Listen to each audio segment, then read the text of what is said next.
Thank you, Benedict. My name is Yann LeGall. I'm a postdoctoral researcher here at the Institute of Art History of the Technical University in Berlin. But this event is not about me, it's about our guests over here. Thank you for being here. Thank you for accepting this invitation. And let me start by introducing the first of our panelists who will give also the first input, Julia Binter, here in the middle.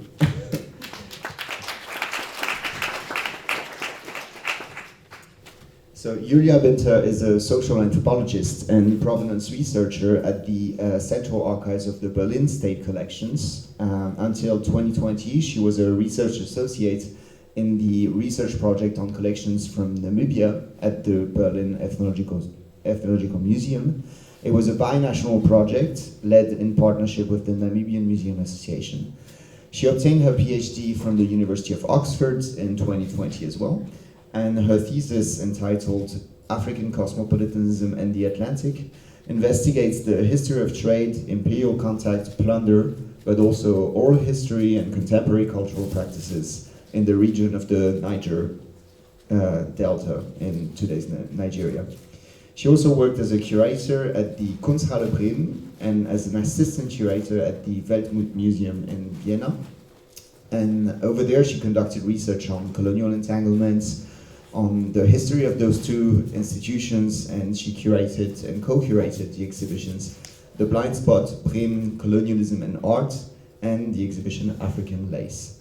Her research foci are critical museology, heritage studies, material culture, postcolonial theory, past and present future relations, and multimodal research. Thank you, Julia, for being here, and welcome.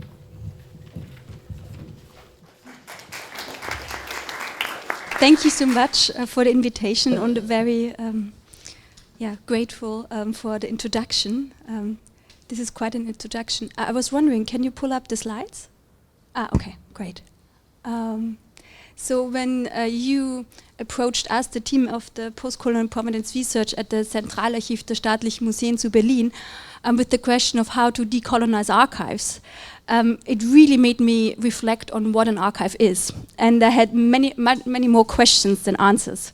So I would like to pose some additional questions and also highlight some of the processual ways of approaching the archive and also rethinking it. Next slide, please. Thanks. Yeah, the first question that came to mind, what is an archive?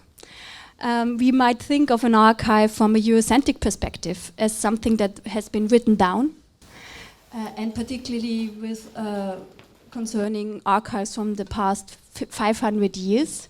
We might call them colonial archives because they were mostly written down by white men in certain positions of power, and they include a lot of silences and misconstructions, and whoever has already worked with colonial archives, a lot of racial words, worldviews, etc. So there's a lot of things to deconstruct, to critically reflect, and also to rethink if you actually want to work with such sensitive collections or archives. But as Jan has already said, I've been mostly approaching these kinds of archives and many more archives in collaboration with other knowledge producers from academia and beyond academia, from the arts, from activism and so on. And they all bring in their own ideas of what an archive can be and what one single archive might mean for different stakeholders and from different perspectives. Next slide, please. I will give you two brief case studies. One is the collaborative project that Jan has already spoken about. It's called Confronting Colonial Pasts, Envisioning Creative Futures at the Ethnological Museum in Berlin. And this photo, it's a film still, it was taken in 2019 when 7 experts nominated by our Namibian partner, the Museums Association of Namibia, came to Berlin to research the collections with us. And we from the Berlin team, we really felt the responsibility to look into the colonial entanglements of the collections and particularly posed the questions whether any collections, any objects were connected to the genocide against the Ovaherero and Nama that Germany committed in the then German colony, what today is Namibia. And our Namibian partner said, yes, do that. I think you in Germany, you haven't worked through your German colonial histories and European colonial history at large. In Namibia, we've been living with this legacy since day one, you know, concerning land rights, concerning religion, concerning so many other things. And museum collections and what Goodman Brazil calls belongings and what we normally call objects in museums are part of that. And they are materializing certain relationships that were forged in the past, often very violently. At the same time, they introduced a completely different way of looking at these collections. They were not only colonial collections, and they were not only, they were also for them an archive of Namibian fashion and design history. And that was a very different view into the collections. And they were also, and this really opened up new avenues of really rethinking what archives can be. Can a belonging be an archive? And if so, who can read it and who is supposed to read it? Next slide, please. And so this is the colonial written archive that most of you think about. Next slide, please. And it talks about a doll that you saw in the other picture that Cynthia Schimming, a Namibian fashion designer, was holding in 2019.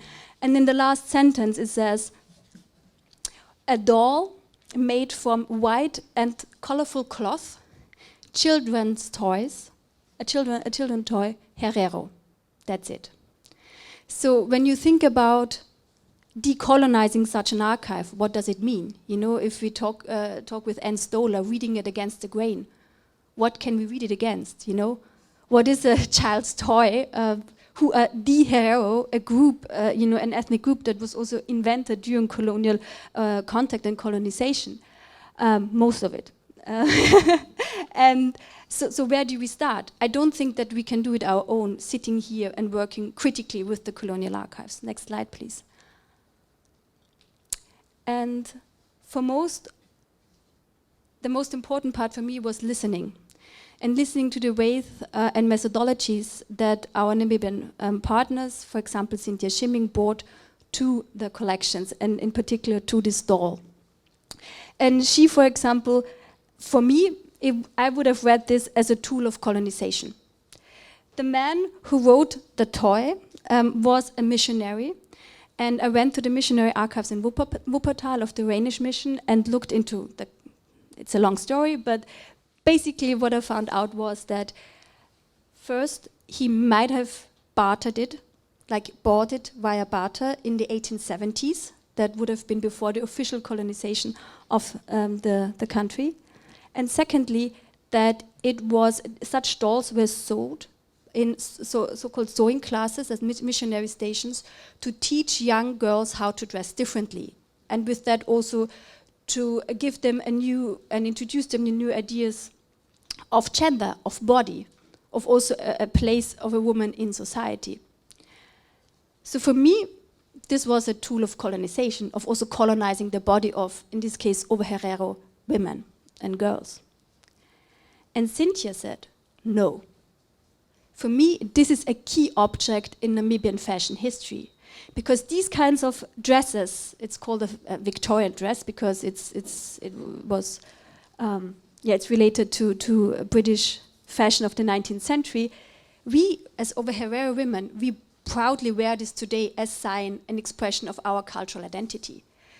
And this young girl, the missionary maybe wanted to force something new onto her, but she actively acquired it and used it and reappropriated it according to her own ideas and her own creative expressions. Next slide, please. And to put a very long and intense research short, Cynthia then created an artwork that is currently on show at the Humboldt Forum, a very contested site here in Berlin. And she not only references the dress, but also many other forms of archive. Photographic archives, sound archives, the belongings, and also the written archive. And when you see there's a kind of movement in the art installation. And what she wanted to do is that she created a stylized landscape, and the female figure is trying to get out of the vitrine, to break free. And she would like to, and she tries to take everything with her, the land, the people, and also the history. And also, maybe this is something that you will pick up later on. I'm asking myself whether this art installation is a new kind of archive, you know, reconfiguring different kinds of colonial archives into something new and different, and maybe decolonial. Next slide, please.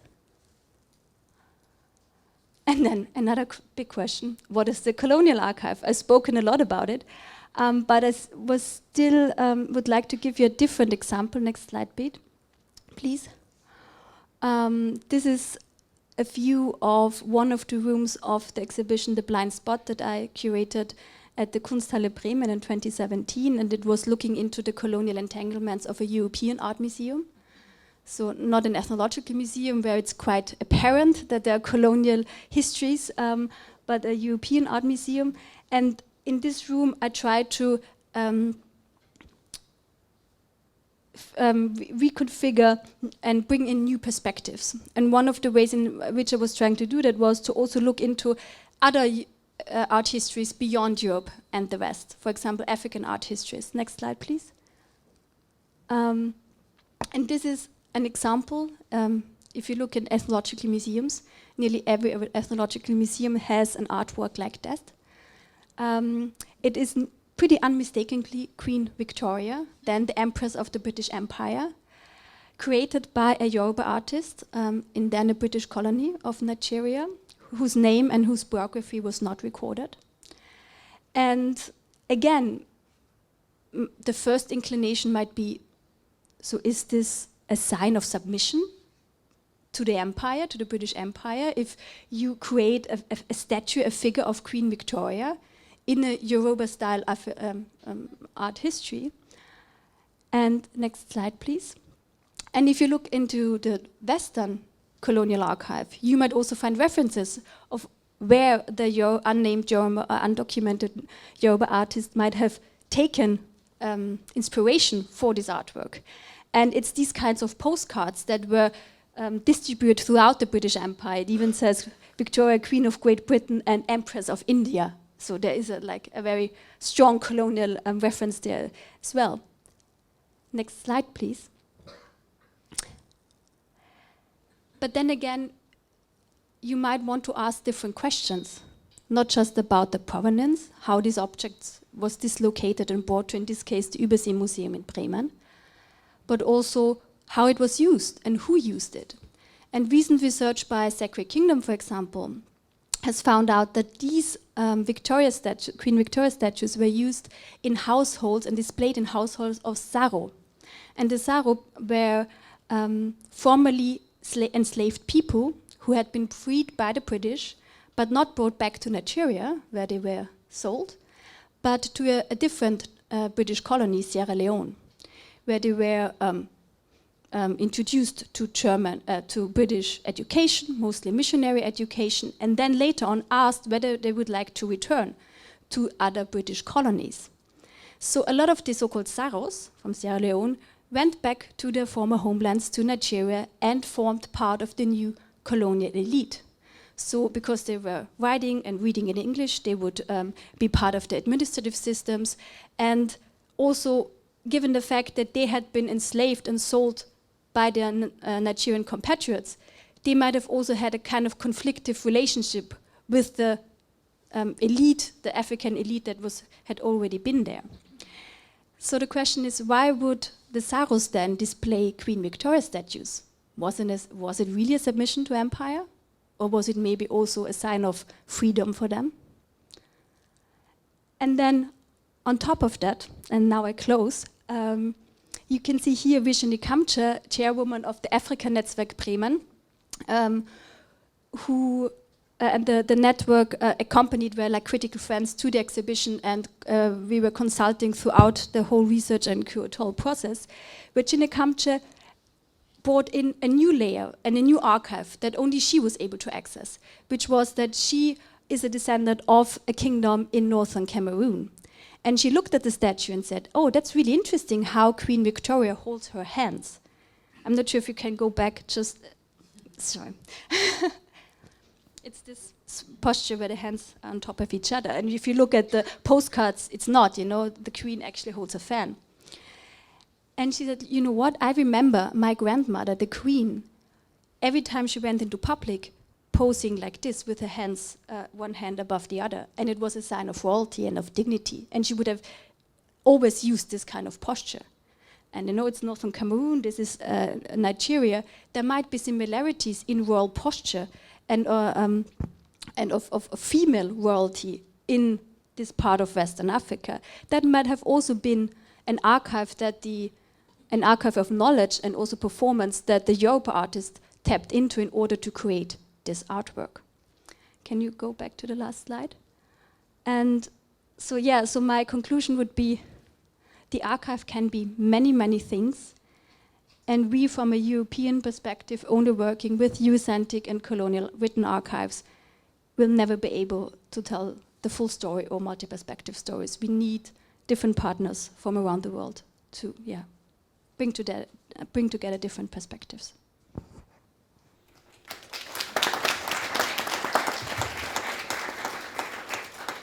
Thank you very much, Julia. So Vitjitua Ndjiharine, thank you for being here. You are a visual artist, designer, illustrator, and writer. You were a fellow at Colonial. I don't know if everyone knows Colonial, which is actually a project financed by the Berlin Senate for Culture. And you were there a resident for this annual residency program until last September.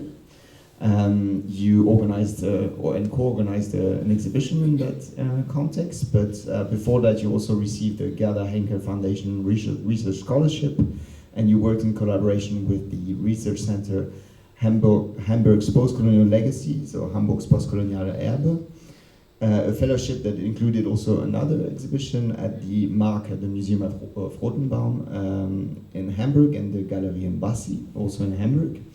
In addition, you were awarded a fellowship from the Akademie Schloss Solitude and an artist residency with Pro Helvetia and the Swiss Arts Council. So you've been quite around here in Europe for the last few years. Vitjitua, you work across various media to develop strategies of deconstructing, but also recontextualizing the texts and images that you found within those colonial archives, especially in light of their potential for pedagogy. And in your work, you have addressed German colonialism, and especially its entanglements with Namibia's colonial past. Thank you for being here, and I look forward to your input.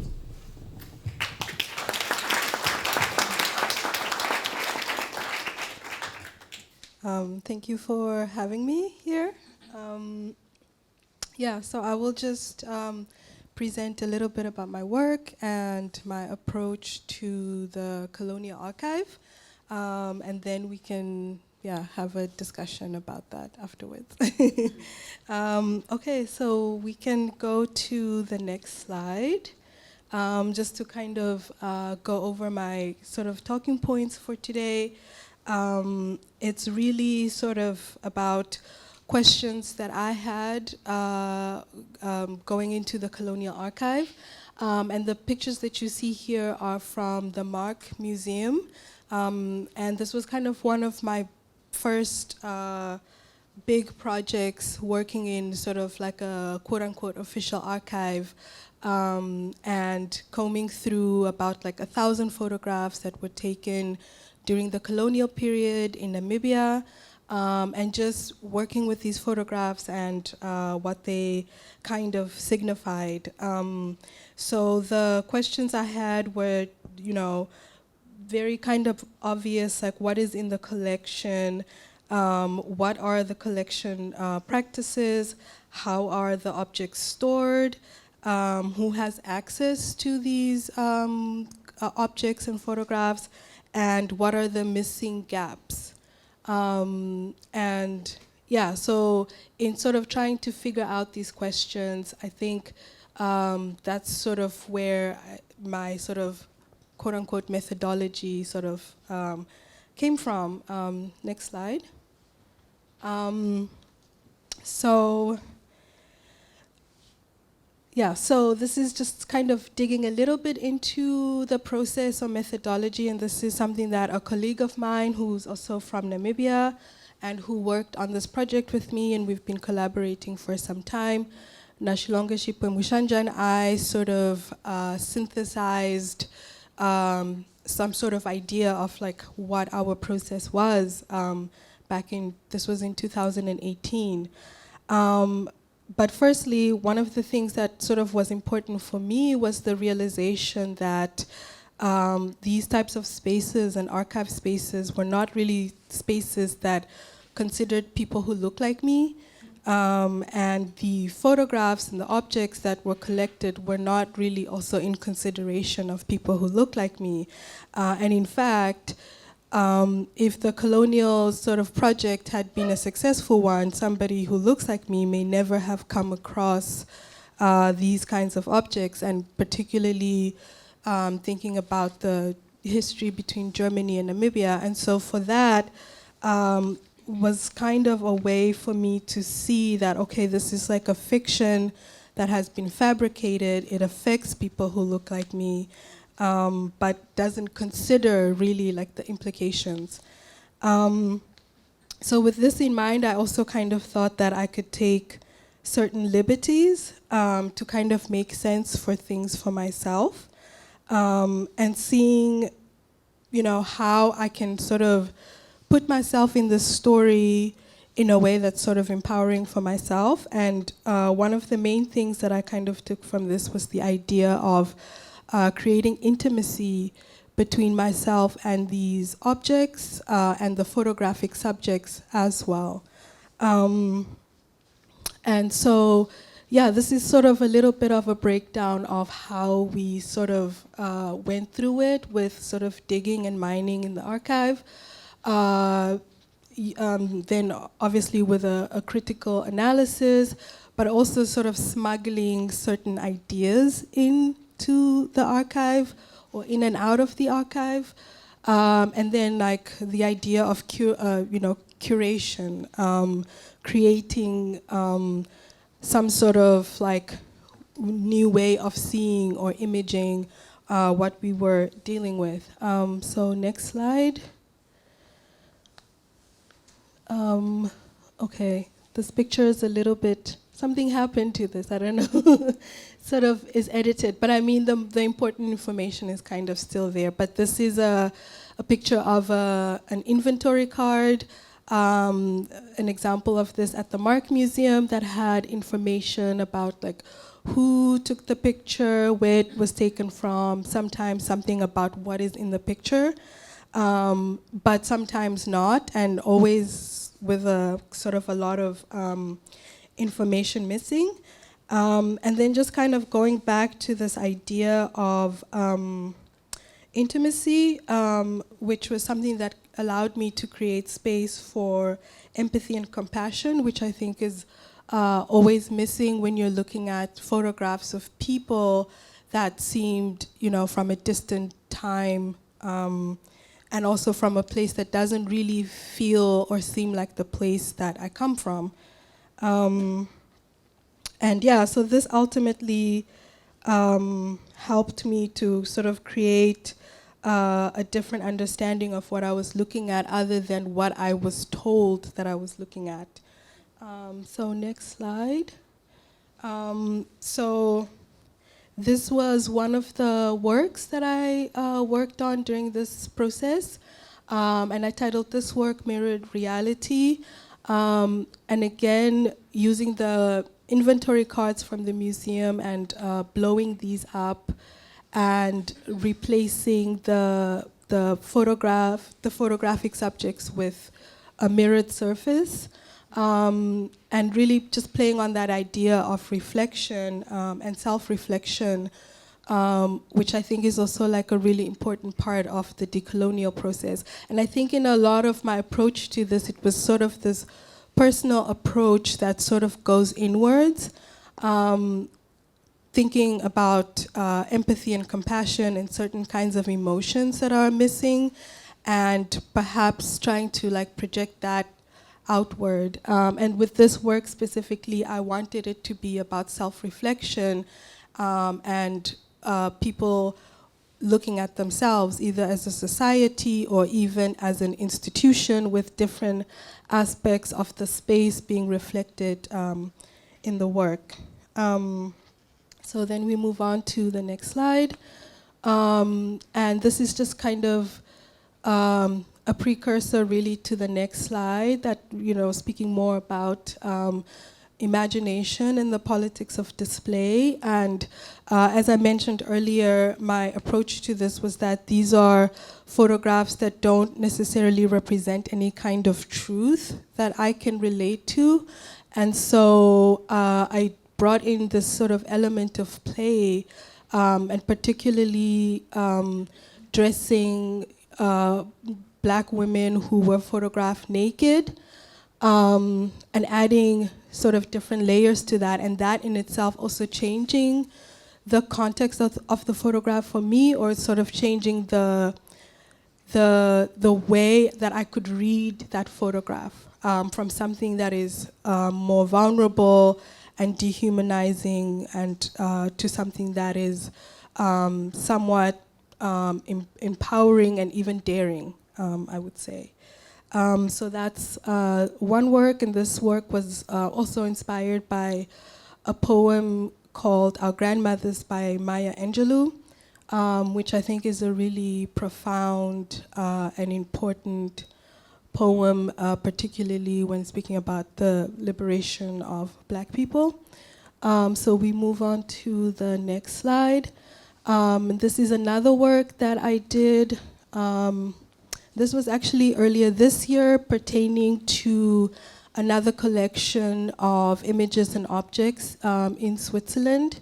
And this work really, I juxtaposed different elements together from, the photographs come from this Schins collection at the Ethnographic Museum in Zurich. And then I also have textile from the Zentralarchiv in Basel, which is like this clothing brand. I think it's an Austrian clothing brand. Hanro. Yeah, it's a lots of wealthy people, I think, wear this, but they have a big collection in Basel, and the archivist was kind enough to really like give me so many different samples, and it also, some of them are sort of like silk ribbons, and of course, like the silk ribbon industry was such a big part of the economy in Basel, I believe in the 19th century.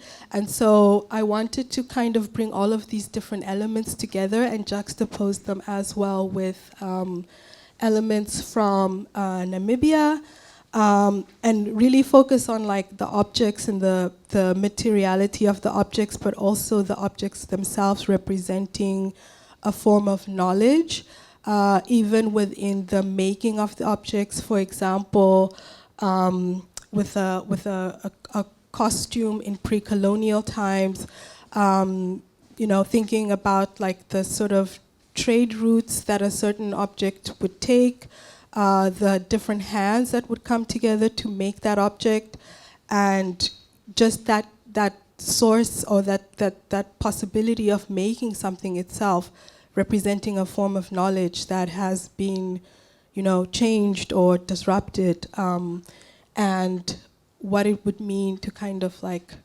reimagine that or bring that back. And so this work is also on the picture on the left there. You see it in sort of the display mode, with this sort of lighting that sort of plays around with this idea of like presence and absence, and like sort of bringing forward certain elements and pushing certain elements into the background depending on the light. So then we move on to the next slide. And then lastly, I just want to talk a little bit kind of beyond archives and museums, and kind of taking the work that I do outside in the streets. And this is one example, or one way that I started to do this, is in doing performances with the Herero dress, and seeing the Herero dress itself as kind of, again, representing a certain kind of knowledge, and also representing a certain kind of history, but at the same time, triumph over these certain kinds of events in history. And then we can move on to the next slide. So these are just pictures in various parts of me performing in the Herero dress, and juxtaposing myself and my body against these structures. This was in Stuttgart and in Hamburg. We can move on to the next slide. And then lastly, this is a project that we did with Namibian artists in Namibia, working with Namibian youth in various locations. And the project is called From Where Do We Speak? And we sort of used the Colonial archive as a tool for like education, and also as a tool for helping young Namibian people like sort of understand their history, and also really colonial history, but also how to sort of teach history in a way that's empowering to young people. And so we did this experiment in Namibia, and it was sort of, really sort of enlightening and important to see the knowledge that young people have and the information that they hold, just by asking questions like, what do you know about the Namibian genocide? What have you been told by anyone from your family? And then piecing these stories together and also connecting them to the archive. So that's the last slide, I believe. And I just wanted to kind of end on this slide, talking about the post-museum, or this idea of the post-museum, and what does it mean to kind of make a museum that's an educational space for everybody, and that also represents and includes diverse voices. And so that's the end of my presentation. Thank you.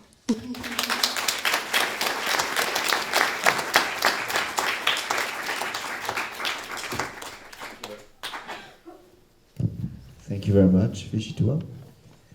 Now I'm going to introduce our last speaker, Britta Lange. Thank you for being here. Britta Lange is a lecturer for the history and theory of culture at the Institute für Kunstwissenschaft, and I won't say cultural studies because you said to us that you translate it in another way, like the history of culture, at the Humboldt University.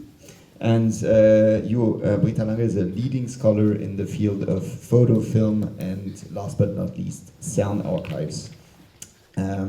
She has published volumes on university and museum collections and the cultural history of the 19th up to the 21st centuries, including studies of sound recordings of prisoners of war of the First World War and the entanglements between anthropology, colonial violence, the penal system, and also the market for ethnographic objects and plaster casts. Throughout her career, Britta Lange was affiliated to different institutions such as the Institute for Social Anthropology of the Austrian Academy of Science in Vienna and the Max Planck Institute for the History of Science. You are particularly known in the field of museum and archival studies for theorizing what you have called sensitive collections, so sensible Sammlungen, and also for the lost shape, or how you can conceive those absences that you found in the archives. Thank you for being here, and I look forward to your talk. Thank you so much for this kind introduction and also for the invitation. And it's not so easy to speak after two fascinating presentations who both have been involved with so many people working on the Colonial archive. I just try. And I have been working on a very different collection, which is sound recordings of prisoners of war interned in German camps during the First World War. And these recordings were made by the Royal Prussian Phonographic Commission for the Prussian Ministry of Culture. And this commission had the task to produce samples of the spoken languages and dialects, the songs and music of as many peoples as possible. And you already noticed that it is very difficult to attribute a language to a people, so it already comes with a lot of problems, this task that the commission had. And what they did was they produced sound recordings, 30 academics from Berlin universities led by Karl Stumpf between 1915 and 1918 in German prison of war camps, and they made 1,030 music recordings and song recordings on phonographic cylinders that are kept today in the Berlin Phonogram Archive. And the collection I have been working with, and these are 1,650 gramophone discs, so made with a gramophone, and they are kept in the Zentralarchiv, the sound archive of Humboldt University, and they have recently been moved to the Stadtschloss. So as the Ethnological Museum with the prison of war recordings already there, these two collections are now in the same building, and we will see what happens then. So I shared a lot of work with filmmaker Philipp Schäffner, who directed on the topic the film The Half Moon Files, a ghost story from 2007 already, which is also available in different translations or subtitles because it won a Goethe Prize then, and with Rubaika Jaliwala, who also translated my book on it, which is called Gefangene Stimmen in Germany from 2019. And you see here, this is not for publicity, it is rather to keep me in mind to say that I'm so very happy about this English translation of the book made by Rubaika Jaliwala with the title Captured Voices, and was published this summer. Can you move on, please, the slides? Thank you. So on the left, you see a historical photo which shows the recording situations in the camps as a kind of dispositive, you could say. It means that the scientists asked the prisoners to first write down the text, if they could write, then to rehearse the text by reading them, and then to speak it into the gramophone funnel. You don't see the funnel here because it is in the middle of the whiteboard where the speaker, whose back you see, speaks into it. And they used to hide the gramophone behind this whiteboard because they tried to avoid what they called funnel fever. So I think this is created parallel of stage fright, I think, in German. So because obviously the idea to speak into a recording device changed the act of speaking. So what you see is that the scientists they really touch the prisoners, they keep them at the right distance from the funnel, and they had also a what is that, an alarm, because the recording could only last 3 minutes or 3.5 minutes, so it had to be finished then. So it's a very rigid speaking dispositive, if you want to. And behind the whiteboard, you also have the technician who made run the gramophone And usually you have other prisoners listening to the recording because they made, every 5 minutes they made a recording. So there were a lot more people in the room than in the end you can hear on the disc, because you can't hear anything which is outside the very close distance to the funnel. So this is the historical dispositive, and 100 years later you see me and Sebastian Schwesinger in the sound archive of Humboldt University. Yeah, just a word maybe for the historical photographs. I don't use many of them in my publications because they reproduce these colonial power relations, because you already have a description of the scientists and the techniques, but you never have the names and the place where the prisoners come from, and you don't know in which situation they were taken out from the camp to make the recordings. So I tried to keep this short.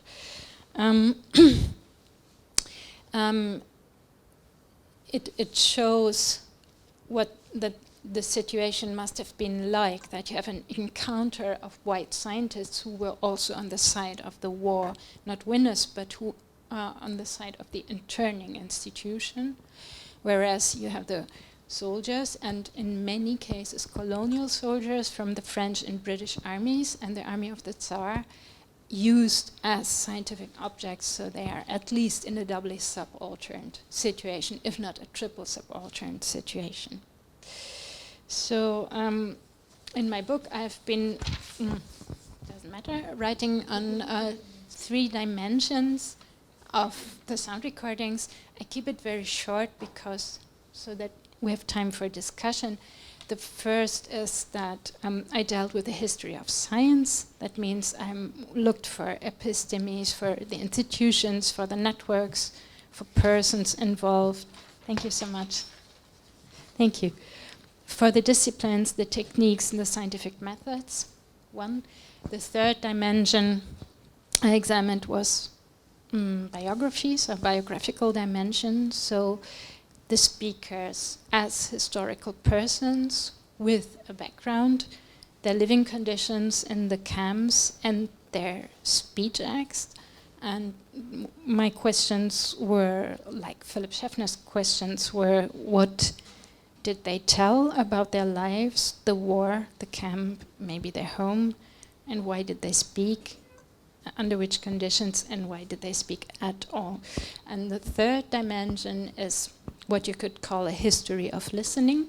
So listening to the historical persons, listening to the archive and the sound recordings today, politics of dealing with a collection today, international communication and question of heritage. And therefore I took the conceptual decision to make the sound recordings the most important part of my book. So each of the 20 sound recordings I chose or I produced is connected to first a transcription and translation, then the archival documents that exist, and only then my own text, which can be read as a footnote to the sound or to the archive. And for producing the sound, together with Sebastian Schwesinger, whom you see here in the picture, we decided to make the act of listening audible. That means, or we recorded the historical shellac discs in the sound archive, what you see here. You listen to me taking them out of the paper, putting them on the turntable, putting them on and switching them off, or to take the MP3 sounds with a computer out of the archive into a communication situation. So I took the recordings to people who could understand the recording or try to understand the recording, because they're in 250 languages and dialects. So, and many of them are not translated in the archive. So the decision was to include my own voice and my own listening. So that means you will also listen to my voice And the book is also written in the Ich form, which is the first person perspective, because me as a speaking and a listening and a political subject, I think, cannot be deduced from this project. Can you show the next slide, please? Okay. To keep it short, I have a very small example for you, which is not a whole sound recording, but just a part of it, 1 minute.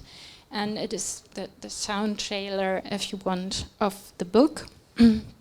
And you will listen to the voice of the Indian colonial soldier Sarar Singh, and you see here the archival document we have on him with his a bit of personal data.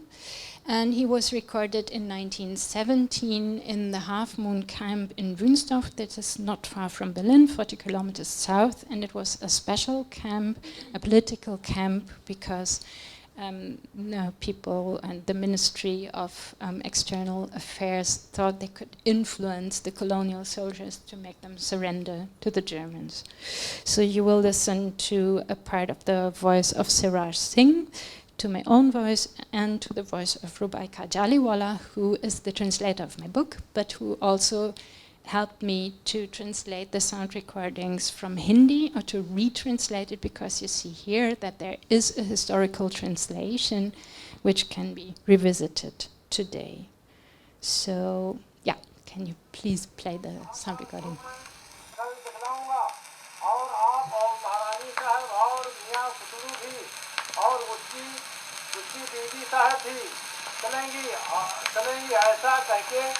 ऐसा करके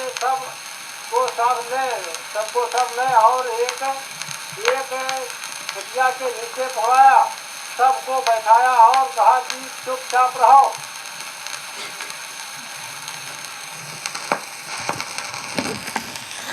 What are you laughing about? What's he saying?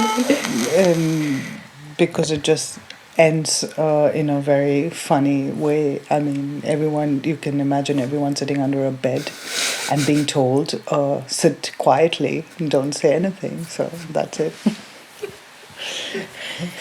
And what is he saying in total? I mean, from the beginning, what is the story? Birbal is a minister in the court of Akbar, the king, and he goes to court, and Akbar tells him that he wants to see something, a wonder. He wants to experience something. Yes, so maybe you cannot read the text, so the story continues as the Birbal has to figure out a wonder, so something that has never been heard and never been seen. And he makes up his mind for a week or so, and then he goes back to court and invites Akbar and his wife and the minister and his wife to his home. And he says, please sit under my bed and keep quiet. And that's it. That's the end of the story. This is the thing they never before have seen and never heard. So, and it is so astonishing because in the sound recording, after this last sentence, there is a silence. There is just the crackling of the old disc. And so I think that particularly this sound recording is so multi-dimensional. So it is an Indian folklore story for children, one of the Akbar Birbal stories, and it is the very speech act of a prisoner of war named Sarar Singh in 1917, and it is also a metaphorical story of the silences of, I think, the German academics, the archives, and the historiography of the First World War, and we might discuss it if you want. Thank you.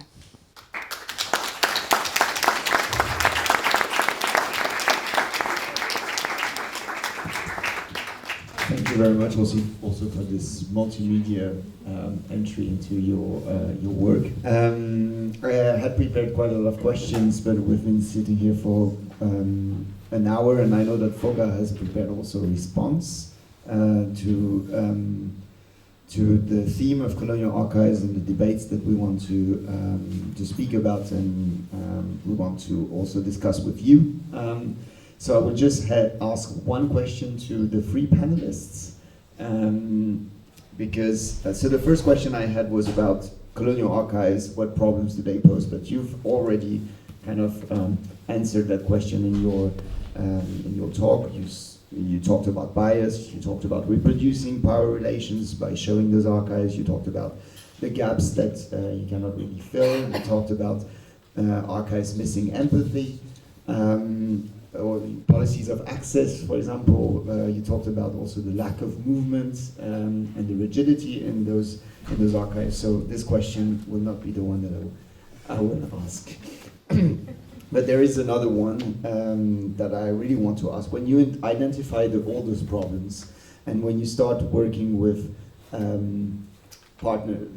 starting partnerships and working with, say, people within the institution, outside the institution, when you start working with also different types of material and of media,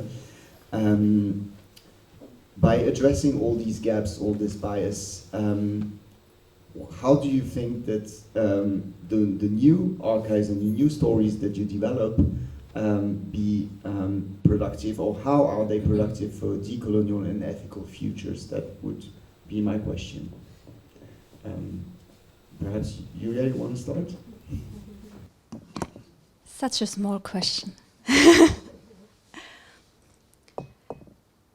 I think we really have to rethink our preconception what an archive is, and whether the colonial archive and criticizing the colonial archive is the only way forward to really a decolonial future and justice. I think it's equally important to also be sensible and try to understand other forms of archive. The body can be an archive. Different ways of relating to the past can be an archive. Oral histories, for example. Things that are more ephemeral. And you talked also about how can we archive our decolonial efforts, if I understood you correctly, to also build a new future, a better future, a more just future. And I think whether this idea of how should we archive, Is it the colonial archive, the museum, that then again, is the basis for a more just future? Or do we have to find new ways of relating these different forms of archiving knowledge and histories, and then find new configurations to a better future? But for that, I think most importantly is also listening and trying to understand. And for example, what you've been doing, finding new ways of expressing, and I think also of archives in this sense. So it's a very broad answer to a very broad question. I hope that helps. Vitjitua, how do you think that your work participates in those in building up a more ethical and decolonial future? I think for me, again, it's about bringing that empathy and compassion, which is always lacking, and I think still is lacking, and creating more empowered narratives, I would say, for myself and for people who look like me, and also this understanding that, everything isn't what it seems. I think there's always sort of like, erasure and like sort of, erasure of certain knowledge, and that's, for me, it's important to look for that and access that and reference that, because it's important to know that who we are told that we are is not the full picture of who we actually are. And so that is really what I'm kind of interested in doing my work. And I think this, for me, opens up the possibilities of a more decolonial, more fair future.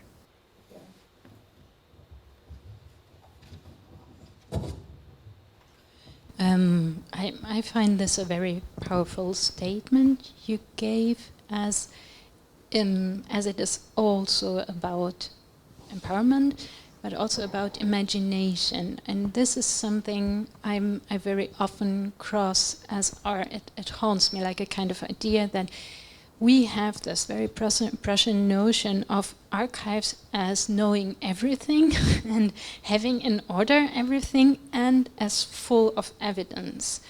And I think, there are so many examples that, there are many traces that maybe we have to give up this idea of pure evidence and to connect the colonial archives more with other traces, as you said, other archives of the body, maybe give them up, the colonial archives, or to have other things coming into the colonial archive or being connected with them. And if you want to hold the archives, it could be an idea, I think, to create meta-archives. That means not only to connect research and evidence to the existing archives, but also ideas, imaginations, appropriations, reappropriations, empowerment, and networks. So it could be a kind of nucleus that would be critically put into question, and not only on the basis of evidence. Thank you. So now the last question. So do we really need those colonial archives, or let's no? But let's take the example of the archive of the British military that was burned down and that is not accessible anymore because British colonial institutions actually didn't want anyone to go and search in those archives because these were archives of colonial violence, of the Mau Mau uprising, for example. The story of the Mau Mau uprising in the 1950s in Kenya has a gap. This colonial archives that is not accessible anymore because the colonialists erased it. And the question is that, we have to let go of those colonial archives, but do we actually need them as well for those imaginations and those new stories that we want to develop? So if every colonial archive would burn down, would it mean that we relinquish a claim for decolonial justice, or would it mean that we actually liberate it?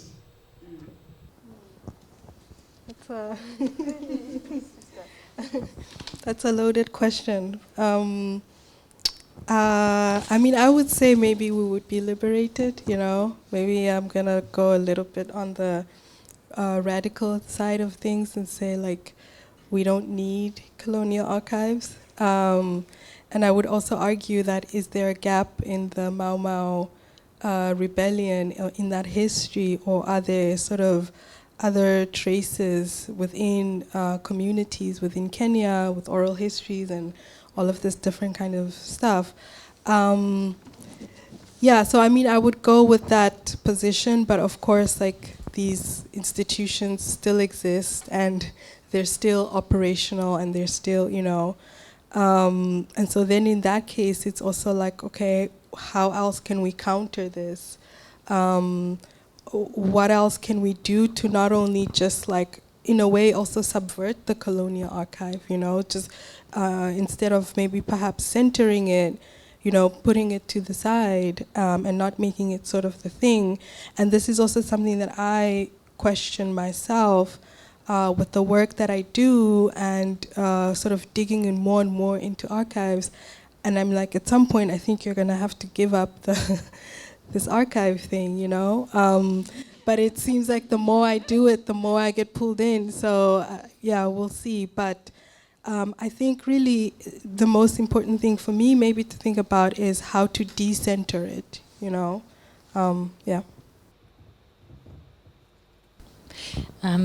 If you think of a very academic notion of the colonial archive, the archive would be a colonial administration archive. I've been talking about a colonial collection, I think, but not an ongoing archive which administers like police and justice and so on.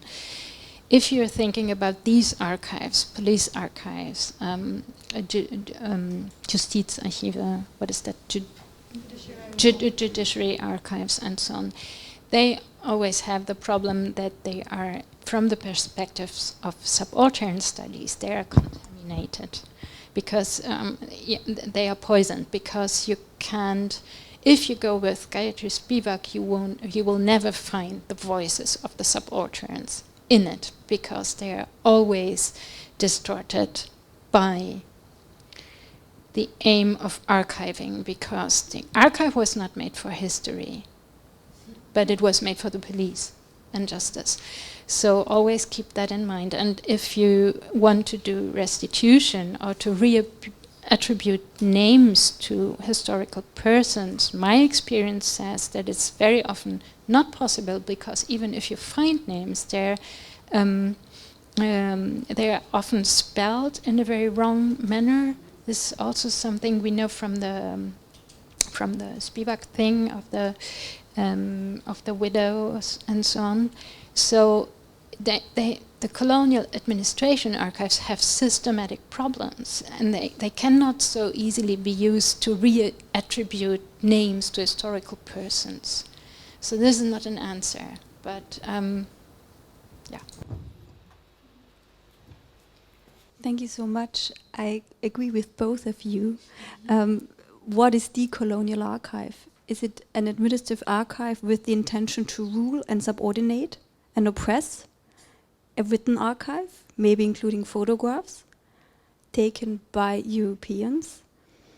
Then I've heard it many times before, Vitjitua, that yes, we can do without it. You know, we have our own archives, whatever that means. You know, we've got our old histories, we've got our arts, and our continued efforts to create art in the most broadest sense, including what we call craft and so on. You know, these are all archives of techniques, of materials, of also ways of life. You know, of thinking, of living together, and.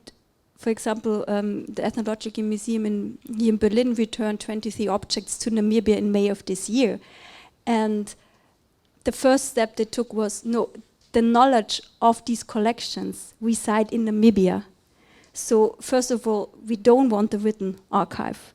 We want a fresh start with these objects and reconnect with them on our own terms, with our own archives and our ways of doing history and of relating to the past. So yes, I think we can do without it. The question is, can we still be as critical as we should be about colonization and the history of colonization? I think those are two different questions. Okay, thank you very much for those bold answers to a provocative question. I just want, before I open the floor to everyone, I think Foga has prepared a response paper or some kind of response, and I would like to invite him. All right, different setting right now, sitting. Thank you very much for coming and it's amazing how many people are here.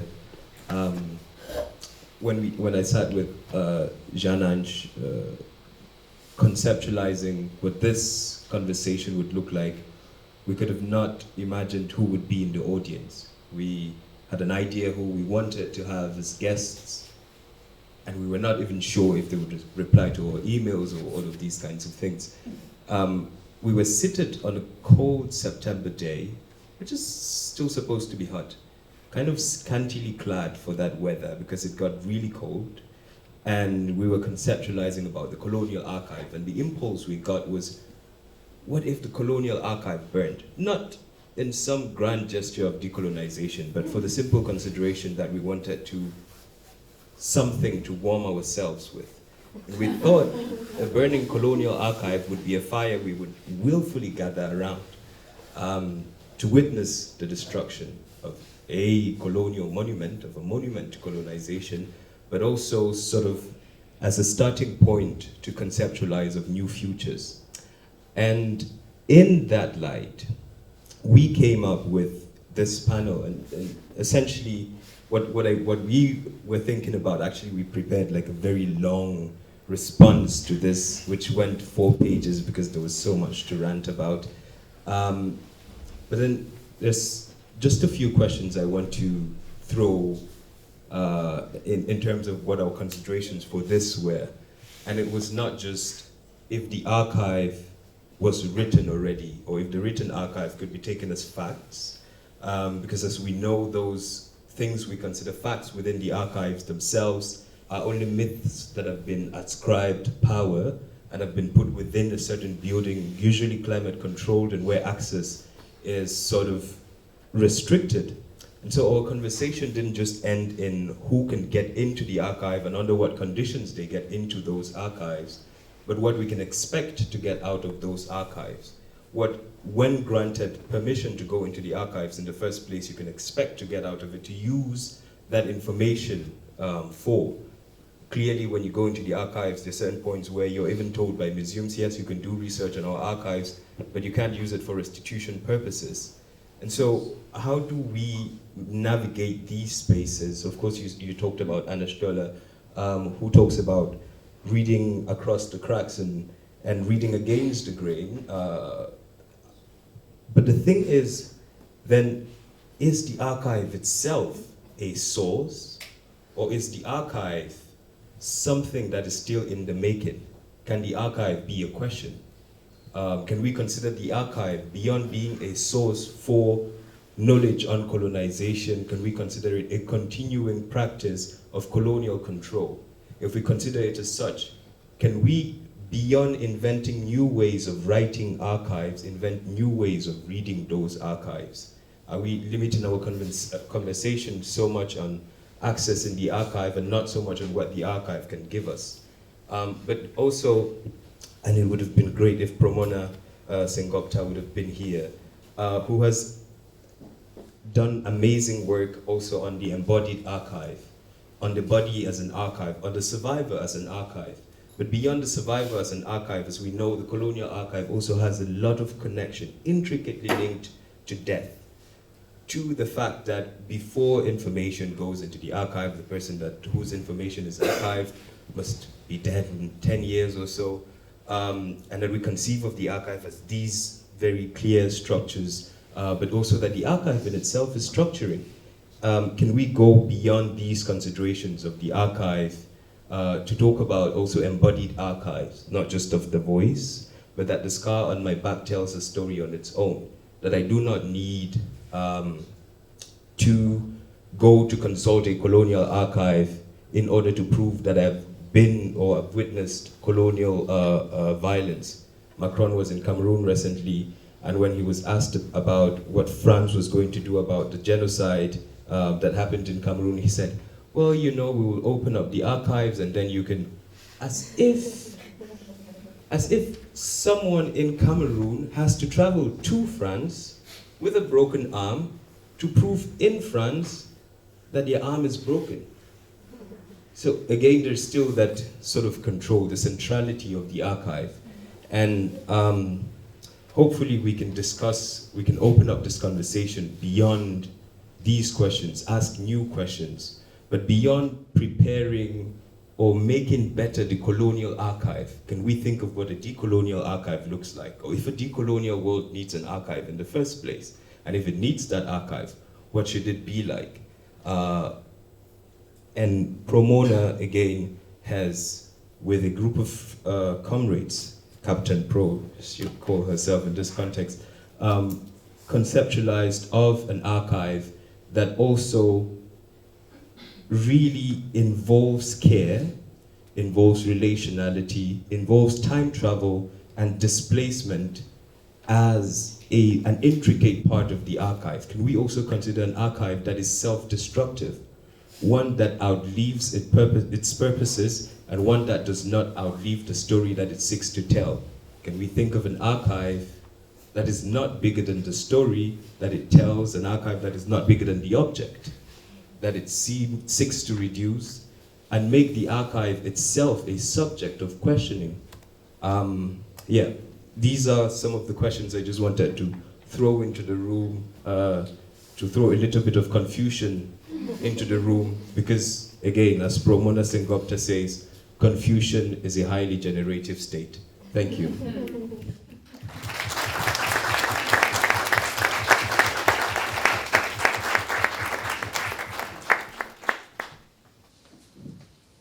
So thank you very much, Foga. Perhaps we can turn on the lights so that I could see every one of you. I see that we already have a question. Thank you. We are all for enlightenment experiences. Wow, this is really upfront. This is more upfront than I'd like. Thank you for the interesting talks.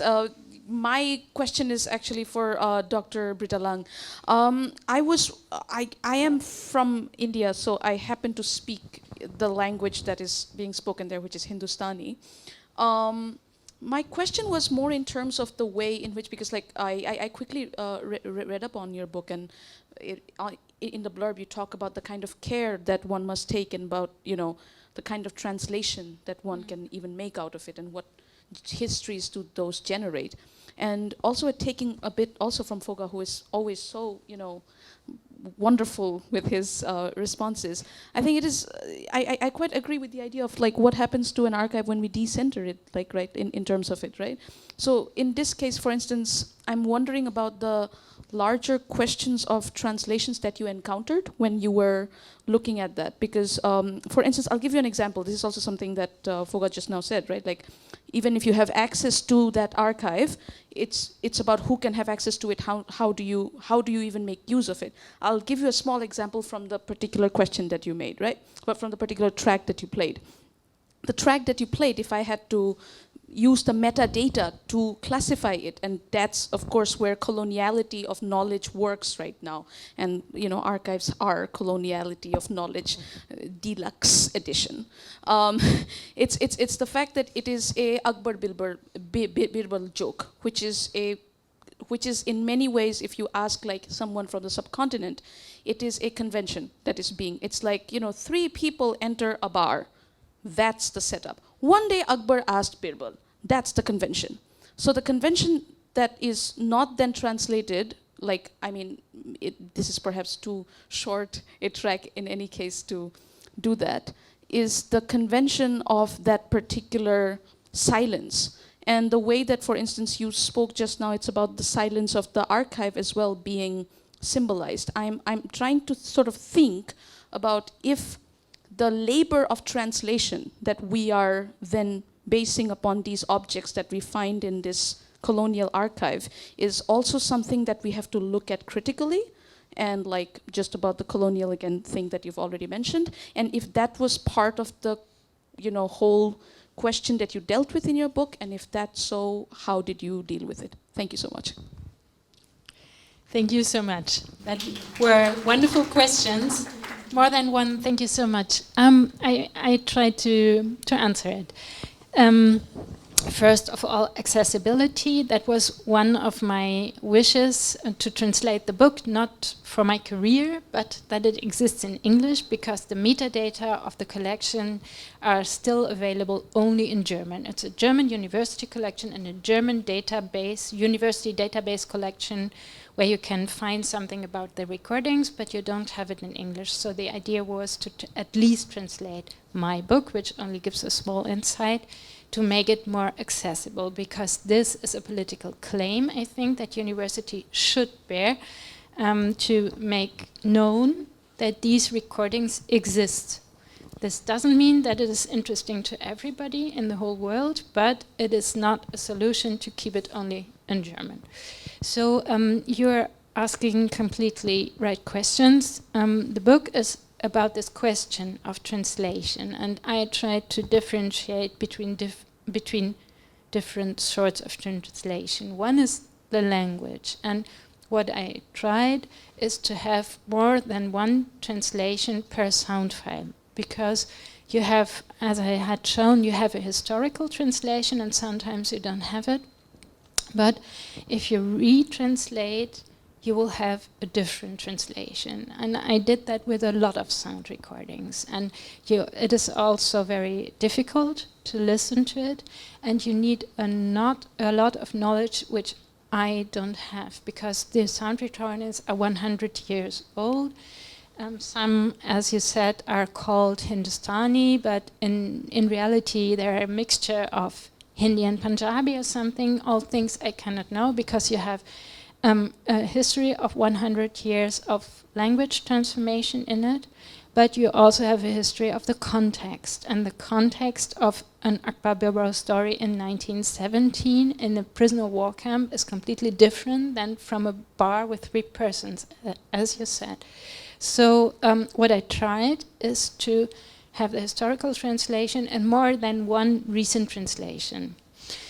And I tried to talk with people about a kind of cultural translation. This is a notion also used by Homi Bhabha, as you might know, in a location of culture, meaning that you have to take into account the site and the situation and the power relations of this text, or this verbalized written text, or this rehearsed text or something.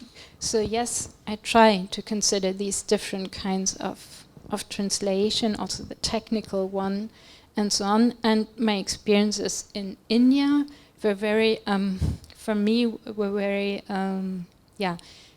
I did not expect it. I expected that people would say, but oh, wonderful sound recordings that are 100 years old and that are not known in India. And some people just said, yeah, old sound recordings, okay, good. Whereas I had the idea that now everybody will say, oh, cultural heritage and so on. So this was my own experience, that the expectations I think that people might have are maybe not there. And then a lot of story that are maybe, they may sound anecdotal, but I think they have an analytic frame. For example, when we had an exhibition in Mumbai and we played these old sound recordings, people who understood the language began to laugh. And Philip Schaffner and me were really like, what is happening? Because we could not know. And we said, but why are you laughing about it? And they say, this is a farmer who is speaking. Sorry, this is not, you don't speak like that. So people had a very different perception of the recordings, and this is part of them. And I try to take that into consideration, but I will be very grateful for more hints. Thanks.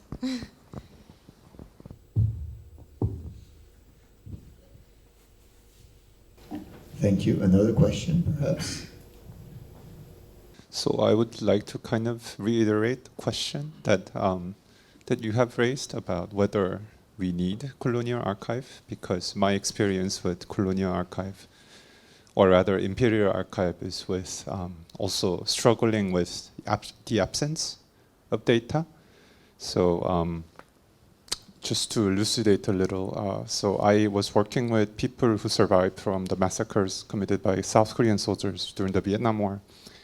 And the consistent problem that my team and I ran into was precisely the absence of archival materials. And so it's a fairly recent past compared to other forms of colonialism that have taken place elsewhere. But it's so maybe it's in this light that I would kind of like to reconsider the question whether we need Colonial Archive, even for, strictly speaking, evidence searching, which is, I think, is kind of necessary, as the survivors actually were trying to hold South Korean government responsible for the massacres and maybe request compensations, and it's still an ongoing process, which is having difficulties precisely because of the lack of the data. Yeah, yeah. So I mean, yes. So the long question short, I guess. So there are many, many different contexts in which we have these archives, imperial or colonial, and I guess the question whether we actually need it and what we're going to do with it in the future, I think it's actually a pressing question, at least in some contexts.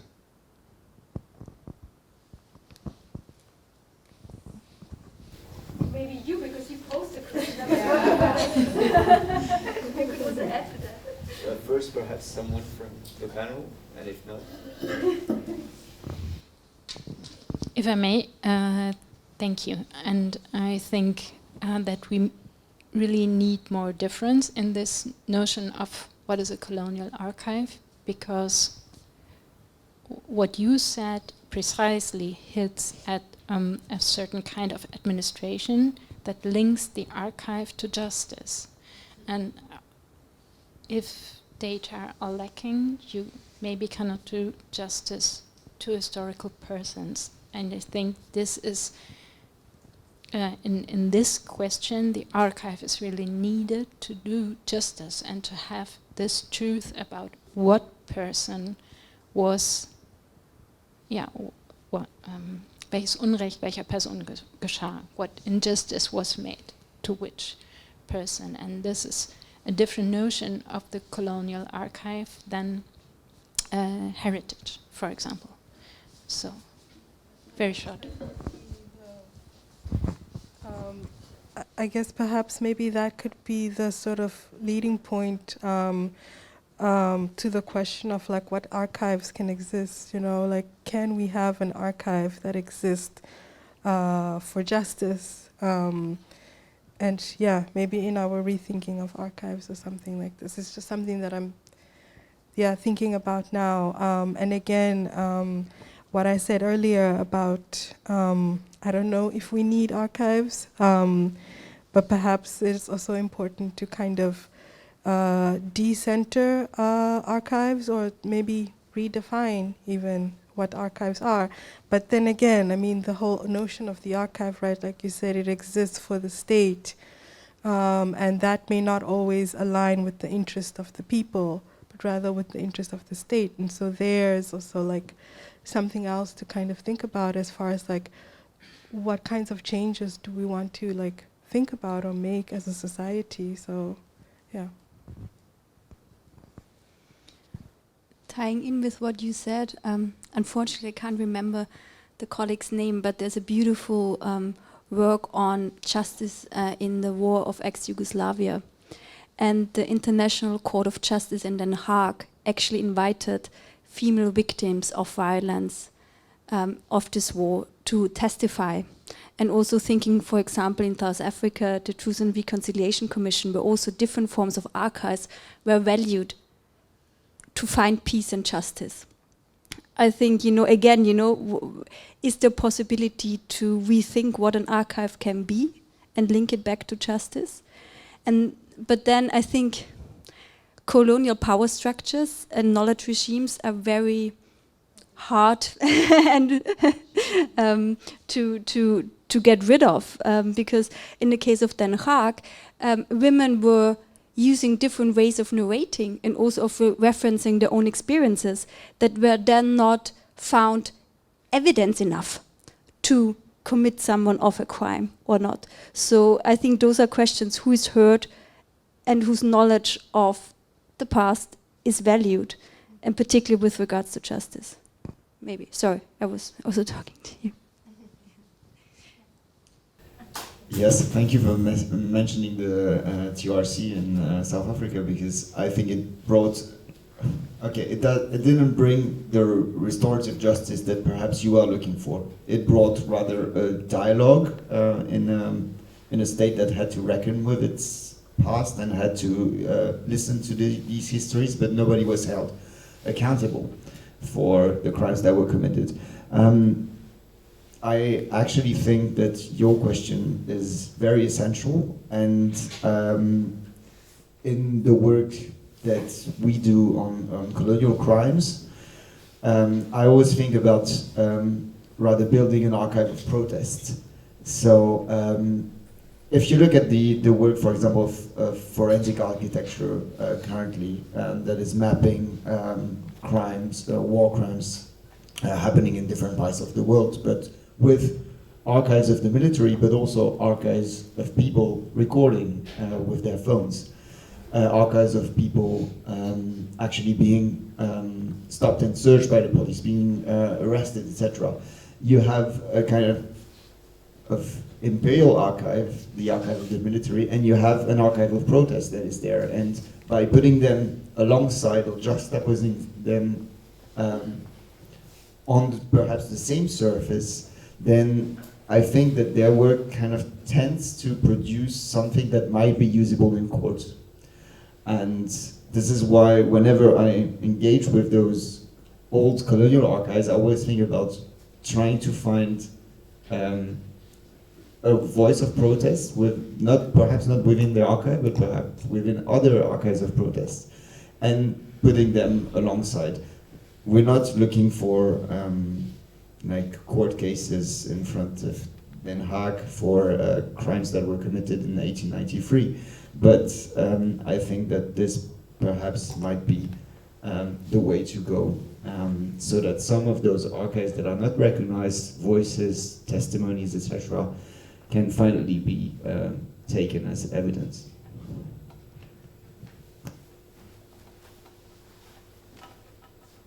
Another question or comment? Yes. Yeah, thank you. Thanks for the whole panel. Really fascinating presentations, a range and a depth through the themes that come together. I want to ask a question that overall about the intersection of the efforts and the concerns that you have concerning archives, each of you on different collections and different issues, but voicing certain concerns and looking at certain problems in these archives, posing certain directions of a solution. The intersection of those efforts with the digitalization that culture is undergoing generally, in terms of the mediation, in terms of the form of the archives, the physical material instantiation of archives today, but also then of the dispositives for accessibility that come with digital mediation. So I want to ask globally a question on that. Maybe I can focus it a bit. I'd say a word about where I'm coming from with the question.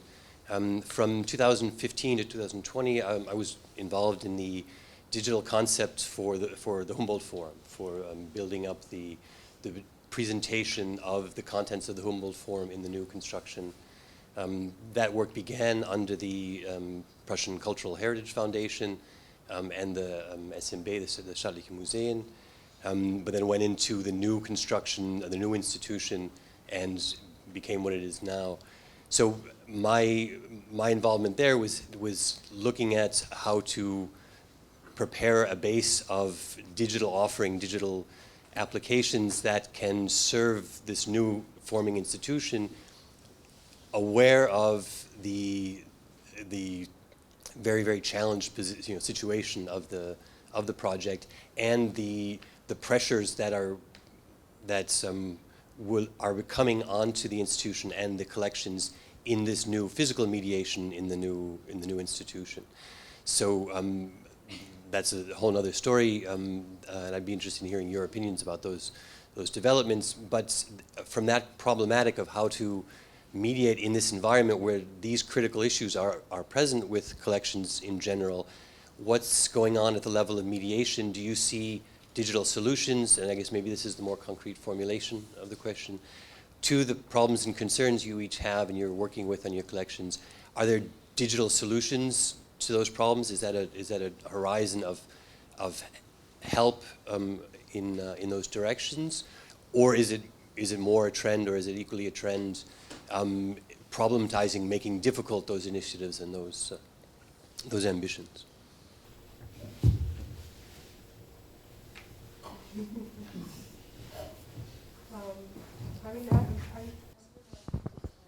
I'm going to just answer it very simply, and then I'll give it to the two of you. But I would say in a way it's kind of problematizing the situation, and perhaps in certain contexts, especially considering the context that I come from, where digitization is not necessarily also a solution or has other kinds of problems. Yeah, and then the sort of process of digitization itself, which also sort of, it becomes like this other kind of editing thing again, of further sort of removing perhaps the kind of source material from, whoever needs to access it. So I don't know, for me, I would say yes, but I think I'm a pessimist at this point when it comes to a lot of stuff. But yeah, I'll give it to you.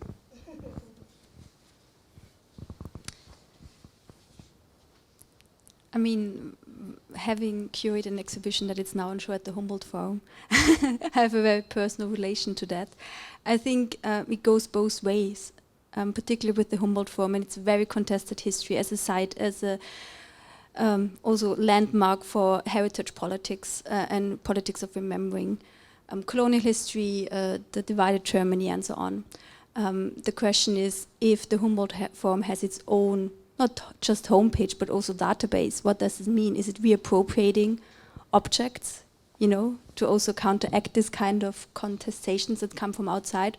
Or is it contributing to a transparency that is much needed?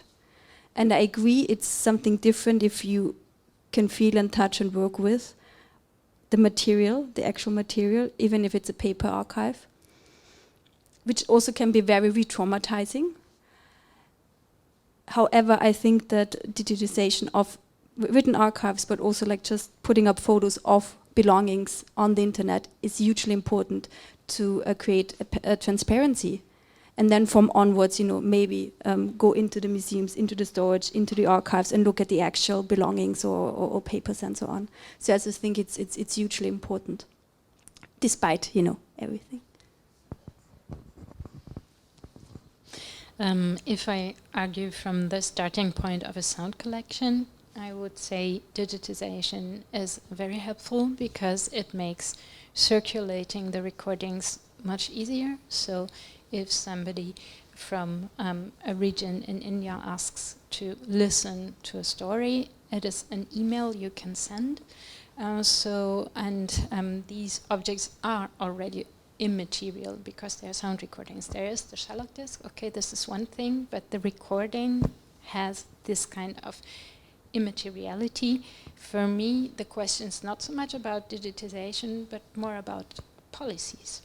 Because I especially am talking about, I think, a sensitive collection, so it is more an ethical question of how you want the objects to circulate and in which context you want them to disappear. I personally would not be very happy if one of the prisoner of war sound recordings would be a smartphone sound. So to wake you up every morning or something. So this is something we have been ongoingly discussing in the Sound Archive. How can we have accessibility, but at the same time a kind of protection for sensitive collections? And this is the question I'm working with. So how can we maybe find a policy or policies without taking away an access? But this was always the idea, not to put everything online, but at least to make people write an email to the archive,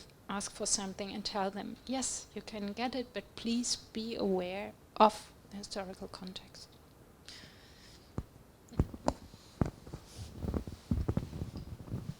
Thank you for also this crucial question in the future of museum archives.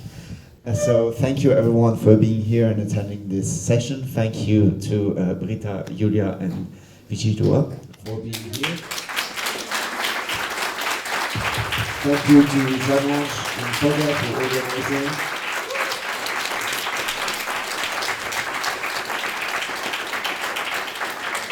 And I look forward to seeing you next month with the second